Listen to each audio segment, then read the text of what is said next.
Daun-daun telah layu, lalu berguguran. Semua tergilas oleh pergantian musim yang tidak mungkin dihentikan oleh siapapun. Manusia tidak punya kuasa untuk itu. Hanya yang di atas sana, yang maha kuasa, yang punya kuasa untuk bertindak. Sebuah hati mulai luruh, manakala yang terjadi dalam hidupnya hanyalah sebuah sandiwara yang mau tidak mau harus diperankan. Berbanding terbalik dengan hati nurani, ya tentu. Namun yang namanya peran adalah sebuah acting yang tidak sebenarnya dan juga tidak selalu seperti yang dikehendaki. Orang di luar layar taunya hanyalah hasil penampilannya, bukan proses pembuatannya. Nah, hasil akhir inilah yang bakal selalu mencerminkan siapa diri kita ini. Berhasilkah bermain peran atau gagal? Semua tergantung bagaimana kita menyembunyikan kepura-puraan dan tampil sebagai pribadi yang aduhai. Keringnya hati karena menahan kontroversi tidak menjadi kriteria penilaian. Sekali lagi, penampilan luar itulah yang menjadi kriteria keberhasilan kita.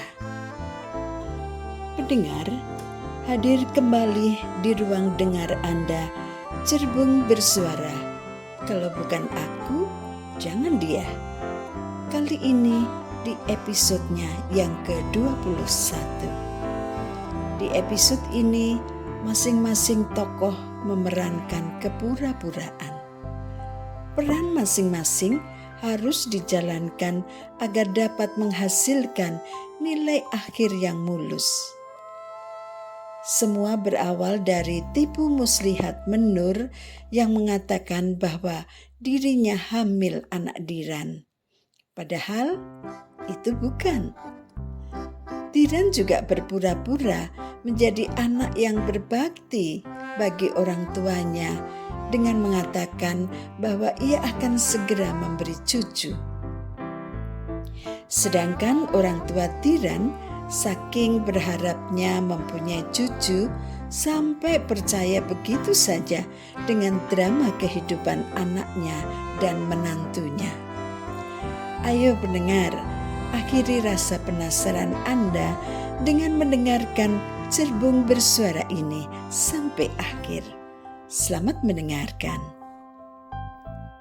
Atas kesepakatan bersama, khususnya desakan orang tua Diran, akhirnya Menur sepakat tinggal di rumah suaminya.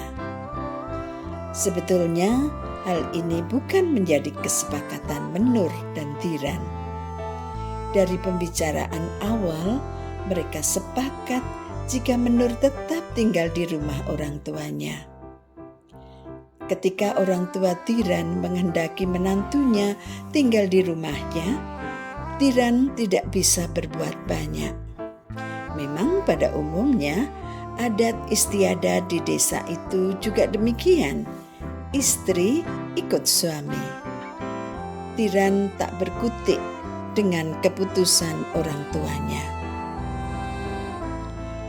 Maaf ya Kang Diran, ternyata kesepakatan kita harus berantakan. Ya bagaimana lagi, kita masih ikut orang tua sih. Lain kalau misalnya Kang Diran sudah punya rumah sendiri. Ya kita bisa ngatur hidup kita tanpa campur tangan orang tua. Kalaupun aku punya uang untuk membangun rumah, bakal tidak mungkin orang tuaku mengizinkan kita tinggal di lain rumah. Aku anak tunggal, mana boleh aku hidup terpisah dari mereka. Loh, ya nggak bisa begitu. Meskipun hanya punya anak satu, tapi orang tua tidak boleh gondeli jika anaknya ingin mandiri. Tapi tidak dengan orang tuaku, Nur. Sejak dulu mereka sudah manti-manti saya. Kalau aku sudah punya istri, harus mengajak istriku tinggal dengan mereka. Ya nggak boleh gitulah, Kang Tiran. Jangan manut-manut saja. Anak yang sudah menikah itu punya kehidupan sendiri. Harus latihan mandiri. Tidak semuanya tetap diurusi orang tuanya. Nur terpancing emosinya melihat suaminya cuma munat-manut pada orang tuanya. Tiran ogah meladeni tuntutan Menur. Ia lebih memilih diam supaya suasana tidak semakin panas. Kalau seperti sekarang ini, aku kan jadi enggak enak toh, Kang. Harus pura-pura jadi istrimu beneran. Tidur satu kamar, meladeni semua keperluanmu, bahkan harus bermanis-manis denganmu, dengan orang tuamu. Bahkan aku harus menunjukkan jika aku istri yang baik, menantu yang baik. Kuping Tiran jadi panas mendengar ucapan Menur. Yang menginginkan kita menikah bukannya kamu, Nur. Mengapa sekarang kamu keberatan menanggung konsekuensinya? Ingat ya, Nur, aku ini cuma menjadi korbanmu loh. Kalau kamu gak suka dengan peraturan di rumahku, boleh kok kamu pergi. Menur kaget setengah mati mendengar kata-kata Tiran. Selama ini ia mengira kalau Tiran bisa diperlakukan seperti kerbau dicocok hidungnya, manut disuruh apa-apa, dan diam tidak berani menyanggah omongannya. Menur baru tahu ternyata ia salah. Bukankah Kang Tiran sangat mencintai aku? Demikian pikir Menur. Ternyata pendapatnya meleset. Tiran tidak punya rasa takut pada Menur. Bahkan ia berani membantah dan ngeyel jika pendapat Menur tidak sesuai dengan pendapatnya. Menur gigit jari. Kalau begitu, aku harus mengubah taktik. Demikian pikir Menur. Pernikahan Tiran dengan Menur membuat hidup Pak Marto dan Bu Marto, orang tua Tiran, semakin semarak. Pak Marto semakin giat bekerja di sawah bersama Tiran, dan Bu Marto penuh semangat dalam menyelesaikan pekerjaan sehari-hari. Tentu saja dibantu Menur. Menur rajin bersih-bersih rumah dan memasak. Masakannya juga enak. Namun sayang sekali, suasana bahagia itu terjadi tidak lama. Hanya di awal pernikahan Tiran dan Menur. Makin hari, Pak Marto dan Bu Marto mengapati hubungan Tiran dan istrinya semakin tidak harmonis. Pak nih, sampean merasakan ada yang janggal tidak hubungan Tiran dengan istrinya? Maksudmu apa tombok nih? Menurutku biasa-biasa saja tuh. Sepertinya Tiran kok tidak bahagia ya. Di awal-awal pernikahan sepertinya ia bahagia, tapi akhir-akhir ini Saya sering melihat dia melamun. Kalau istrinya sudah pulang dari kantor, mereka berdua juga tidak lantas bercengkerama, pergi bersama, atau ngobrol bareng dengan kita. Pokoknya gimana gitu loh Pak nih. Mungkin itu perasaanmu saja Bu Ne. Menurutku kok nggak ada apa-apa ya. Ya wajarlah, masa penyesuaian sering membutuhkan waktu untuk saling beradaptasi. Namanya juga dua hati, dua pikiran. Kemauannya sering berbeda. Coba besok kalau pas kerja di sawah, aku tak tanya Diran. Kamu tanya Menur ya Bu Ne? Oh ya, gitu juga bagus. Ide sampean jos tenan Pak Ne. Rancangan bagi tugas untuk menanyai Diran dan Menur sudah tersusun rapi. Tentu saja tanpa setahu Diran dan Menur. Seperti biasa, Pak Marto bangun sekitar jam 6 pagi. Diran juga sekitar jam itu. Lalu mereka minum teh hangat dan sarapan. Setelah itu, bapak dan anak ini berangkat ke sawah bersama. Mereka berboncengan naik motor. Bu Marto dan Menur tentu saja bangun lebih awal untuk memasak, menyiapkan sarapan. Setelah semuanya selesai, Menur lalu mandi dan berkemas untuk ke kantor. Tidak lupa sarapan lebih dahulu. Sepeninggal Menur ke kantor, Bu Marto bersih-bersih rumah, belanja ke pasar, dan memasak untuk dihantar ke sawah. Makan siangnya suami dan anaknya. Tapi pagi itu Bu Marto punya rencana untuk menanyai Menur. Ketika Menur sarapan, Bu Marto ikut duduk di meja makan. Yang banyak makannya Nduk, biar sehat. Kalau sehat kan bisa cepat memberi cucu si mbokmu ini Nduk. Si mbok ada-ada saja. Tapi jangan khawatir mbok. Saya sudah gak dapat bulan ini. Apa Nur? Kamu hamil? Duh Gusti, matur nuwun. Kamu langsungan ya Nduk? Anakku Diran memang jos tenan. Bu Marto teramat sangat senang.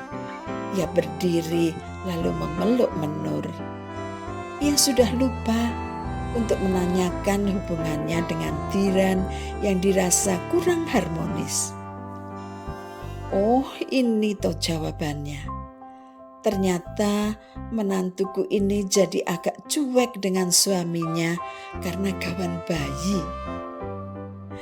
Si mbok keterucut bilang begitu, saking senangnya lupa misinya untuk jadi detektif swasta.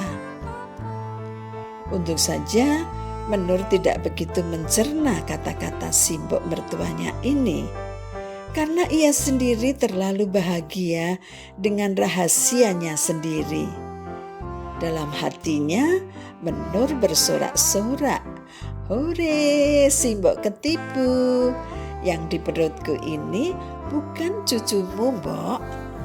Hanya hitam di atas putih saja. Adik bayi ini anaknya Kang Diran."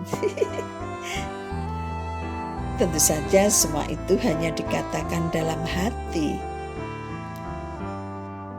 Nur, kalau begitu makanmu harus lebih banyak. Kan untuk 2 orang. Dia masih bayi, Mbok, tidak makan nasi dan sayur lodeh. Menur menjawab, asal saja. Pikirnya, toh si mbok mertuanya ini gak bakal tahu bagaimana proses makanan sampai bisa menjadi asupan bayi. Simbok mertua Menur terkekeh mendengar jawaban menantunya. Ya, mulai hari ini kamu tidak usah ngewangi Simbok, Nduk. Harus banyak istirahat. Tidak boleh terlalu capek. Biar Simbok yang mengerjakan semua pekerjaan rumah. Tidak harus seperti itu, Mbok. Kalau Menur cuma diam saja, malah nggak sehat loh, Mbok. Harus tetap bekerja, asal tidak terlalu capek. Ya sudah, terserah kamu saja, Nduk. Menur lalu membawa piring kotor bekas makan dirinya, bapak mertua, dan suaminya ke tempat cucian, lalu mencuci semuanya. Biar Simbok saja, Nur, yang mencuci. Sana, kamu ngantor. Nanti tidak terlambat. Masih ada waktu kok, Mbok. Sekalian cuci tangan. Tidak lama kemudian, Menur berangkat ke kantor. Belum sempat cuci tangan, apalagi mandi. Begitu Diran sampai di rumah, Simboknya langsung merangkul dan menciumi pipinya. Loh, Mbok, ada apa ini? Simbok sepertinya kerasukan demit ya, Mbak. Tingkahnya tiba-tiba aneh. Pak Marto terkekeh. Ia juga heran melihat tingkah laku istrinya. Ada apa toh, Mbok nih? Kamu tadi lewat pohon ringin dekat kuburan itu ya? Kamu tadi pasti lupa nggak izin lewat, po. Pantesan penunggunya ganggu kamu. Pak nih, kamu mesti seneng nek tak kandani. Kita bakal punya cucu, Pak nih. Bu Marto menyampaikan kabar gembira ini sambil terus mengelus-elus kepala Diran. Hati Diran teriris pedih. Betapa sakitnya hati dan perasaannya. Tapi Diran tidak bisa berbuat apa-apa. Ia berlagak tegar, pura-pura bangga dengan bayi yang ada di perut istrinya. Semua harus ia lakukan demi kebahagiaan Simbok dan bapaknya. Wong istrinya sudah hamil, kok ya bapak dan Simbok tidak diberitahu toleh? Pantesan kamu akhir-akhir ini jadi pendiam. Ternyata karena pengaruh bayi dalam kandungan istrimu itu ya. Diran tersenyum kecut. Seandainya saja kamu tahu yang sebenarnya, Mbok, Simbok pasti bakal membenciku. Maafkan aku ya, Mbok. Hati Diran bagai terobek-robek oleh tajamnya pedang empu gandring. Batinnya menangis dan menjerit. Memang ada pamali untuk tidak mengabarkan kehamilan sampai kehamilan itu berusia 4 bulan. Tapi kan itu untuk orang-orang di luar sana, Ran. Kalau bapak dan Simbok kan ya harus diberitahu. Tidak usah nunggu kandungan istrimu berumur 4 bulan. Diran tidak menjawab. Ia mencium pipi Simbok yang sangat dikasihinya itu. Ya sudahlah, aku tak mandi dulu ya, Mbok. Diran segera berlalu dari hadapan Simboknya. Hatinya tidak tega melihat kebahagiaan Simboknya. Padahal semuanya adalah dusta belaka, palsu. Seandainya saja itu benar-benar bayiku dan Menur benar-benar istriku. Duh Gusti.